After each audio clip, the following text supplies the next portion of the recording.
Alright guys, so இந்த வீடியோல நம்ம என்ன பார்க்க போறோம் பார்த்தீங்கன்னா favicons. ஸோ HTML favicons எப்படி ஆட் பண்ணணும்னு பார்க்க போறோம். அதுக்கு வந்து பார்த்தீங்கன்னா என்கிட்ட facebook.icoன்னு சொல்லிட்டு ஒரு favicon இருக்கு.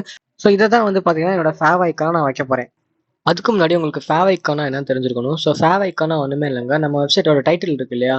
ஸோ அதுக்கு முன்னாடி பார்த்தீங்கன்னா எர்த்தோட சிம்பிள் மாதிரி ஒரு லோகோ இருக்கா. ஸோ இதுதான் வந்து பார்த்தீங்கன்னா favicon. நான் உங்களுக்கு இன்ஸ்டாகிராமோட பேஜை காட்டுன்னு பாருங்க. ஸோ அவங்களோட favicon ஒரு லோகோ வச்சிருக்காங்க. ஸோ இதே மாதிரி நம்மளோட favicon நம்ம லோகோ எப்படி வைக்கணும்னு சொல்லி பார்க்கலாம். இது ரொம்பவே ஈஸியான ஒரு இதுதான். ஸோ அதுக்கு மக்கள் நீங்கள் ஹெட் டேங்குக்கு போயிட்டு லிங்க் அப்படின்னு சொல்லி டைப் பண்ணீங்கன்னா உங்களுக்கு இந்த மாதிரி ஆப்ஷன்ஸ் காட்டும். ஸோ இதில் 4வது இருக்கு பார்த்தீங்கன்னா favicon சொல்லிட்டு. ஸோ அதை கிளிக் பண்ணீங்கன்னா இந்த மாதிரி வந்து பார்த்தீங்கன்னா ஒரு கோட் வந்து ஜென்ரேட் ஆகும்.